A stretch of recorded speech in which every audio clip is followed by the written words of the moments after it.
another thing Tinubu would like the people to forget.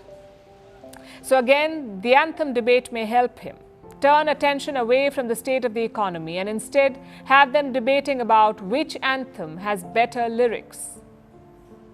You see, a national anthem is an important part of a country's identity, so of course people will get emotional about it, but sometimes this passion can be used cynically to distract people from ground realities. We hope the people of Nigeria do not forget about the bigger picture. There is a real reason why Tinubu's government changed the national anthem. Nobody has come out to tell us the real reason why they changed the national anthem within 1 week. Just few days they passed the bill and Tinubu has sent to the bill and it becomes a law that we have to go back to the old new national anthem.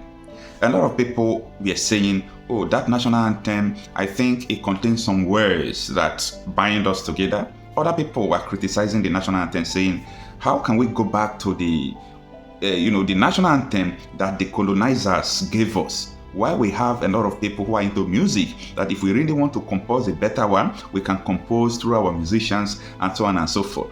All these things were going on, but nobody knows the reason why the national anthem was changed. And it happens when Tinubu was celebrating 1 year in office. Now, I want to take you back to the memory then. During the campaign of Bola Tinubu, there were so many issues that people supposed to treat, people supposed to talk about. Now, the only thing Tinubu did was to distract people through his laughing stock, like, if I become president, I will recharge the chat. If I become president, I will turn electricity to roasted corn, different laughing stock. And people were distracted from the original thing they're supposed to ask. And that was how everything went on. The election was manipulated, and here we are today. Now, come to talk of this, there are so many issues that is bothering our nation. And if I tell you the reason why they now bring the national anthem when Tinubu is celebrating 1 year in office, you will be surprised. But before we go into that, I want you to watch this video. The hunger we faced from the beginning of this year for next year is going to be worse, because you have to look at their strategy. Now they are trying to stop people from going to farms, especially in the northeast, in the northwest, and the north central. They know if they do that, the whole country will be in hunger and there will be agitation. People can take weapons against government. We shouldn't take it lightly. You should understand this. We had issues of hunger in January, February, and March. And we will have worse if we didn't stop these people from preventing people to go to farmlands and cultivate their farms. You're not recognized. You're not recognized. Please, Honorable Agoja, sit down, please. Thank you, Mr. Speaker. Honorable Professor Lillian Orobu. I represent the good people of Oka North and South Federal Constituency, Mr. Speaker. I'm from Anambra State. Mine is very brief.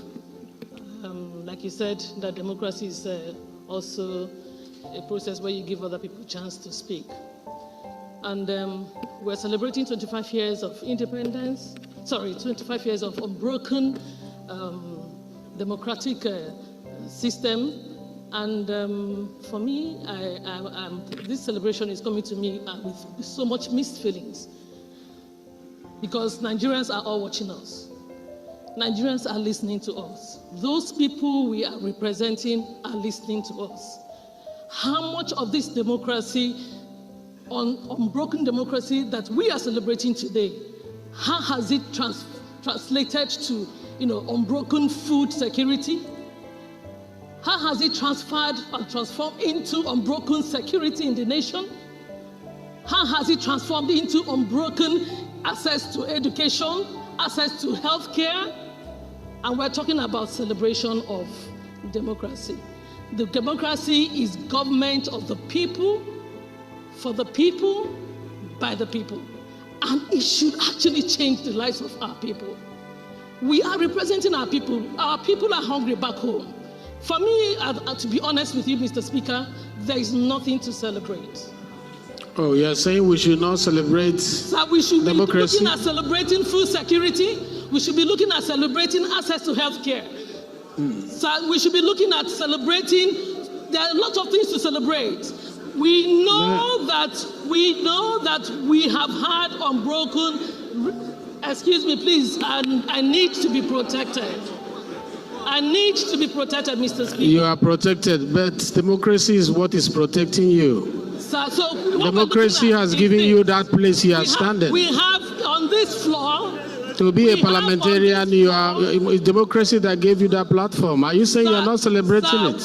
How has it impacted? We need it to move a step further. Now, after the 1 year of Tinubu's administration, Tinubu honestly knows that he failed. So, another way to make people not to talk about his failure in his 1 year in office, they have to bring a distraction. When I mean a distraction, something that will make people to talk about the trending things and forget about the predicament and forget about the agonies Nigerians we are going through. So when they brought, that was just 3 days or 2 days before the 1 year in office celebration, that was May 29, they brought the bill to the house that they want to go back to the old national anthem. So everybody started talking about the old national anthem. Why are they bringing back this anthem? Why are we going back to our old national anthem? And people forget to talk about Tinubu is celebrating 1 year in office amidst so many things that is going on, kidnapping, insecurity of different kinds, food insecurity, inflation, devaluation of naira, and so on and so forth. So only few people were saying it because a lot of people were busy trying to talk about the national anthem. Anyone that is strategizing this thing for Tinubu must be a genius. To understand what I'm saying furthermore, let's look at how the First Post YouTube channel described Tinubu's first year in office and Tinubu changing the national anthem and why he changed the national anthem. Take a look.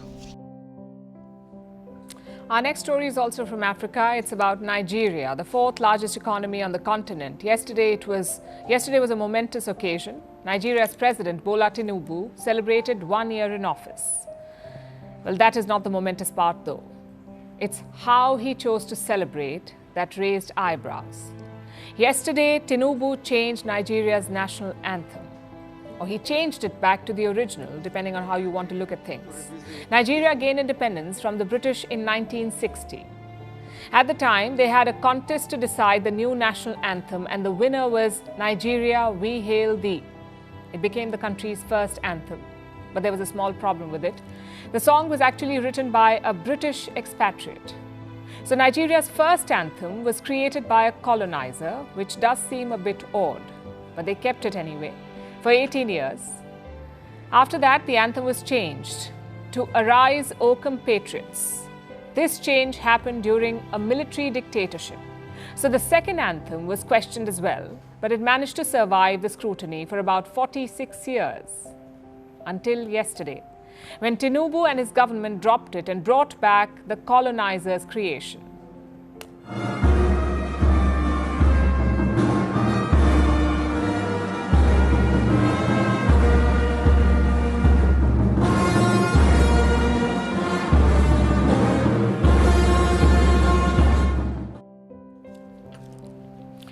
Look at the timing now. The change coincides with Tinubu's first anniversary as president. Maybe he thought it was the best time to regress, or perhaps he needed a talking point, something controversial enough to distract the public. And if that was his plan, he seems to have succeeded. Some opposition politicians are outraged. This is Nigeria's former education minister. She criticized the inclusion of terms like native land and tribe. She feels they are pejoratives in 21st century Nigeria. A former senator put this up to highlight the government's misplaced priorities. He says, "We have a bacterial infection, but we opted for Prada fragrance instead of penicillin."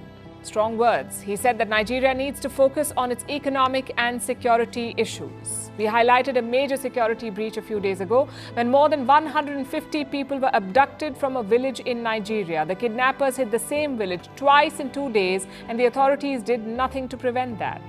That's the sort of security issue that plagues the country.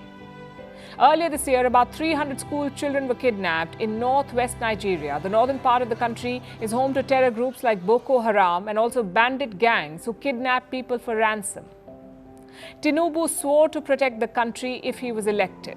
But 1 year into his presidency, the mass kidnappings continue. The president says he's doing the best that he can. His defense minister says that more than 9,000 terrorists and bandits were killed over the last year, but that has not stopped the kidnappings and killings. On average, more than 20 people are kidnapped in Nigeria every day, but Tinubu doesn't want to talk about that. So a new anthem seems like a good way to distract people. Then there's the other big problem, Nigeria's faltering economy. The last year has been tough on the people. They've suffered a cost of living crisis. Inflation has risen to around 34%, and again the president must take some of the blame. The day he came to power, he announced an end to a fuel subsidy. The subsidy was draining money from the state coffers. Tinubu said it had to go for the greater good. But the sudden end of the subsidy caused an upheaval. Fuel prices rose sharply, followed by everything else. Meanwhile, Tinubu devalued Nigeria's currency, the naira. Its value crashed, so exports became expensive. Imports, rather, became expensive. Now, both these policies have hurt the common people and brought about economic turmoil. Another thing Tinubu would like the people to forget. So again, the anthem debate may help him turn attention away from the state of the economy and instead have them debating about which anthem has better lyrics. You see, a national anthem is an important part of a country's identity, so of course people will get emotional about it, but sometimes this passion can be used cynically to distract people from ground realities. We hope the people of Nigeria do not forget about the bigger picture.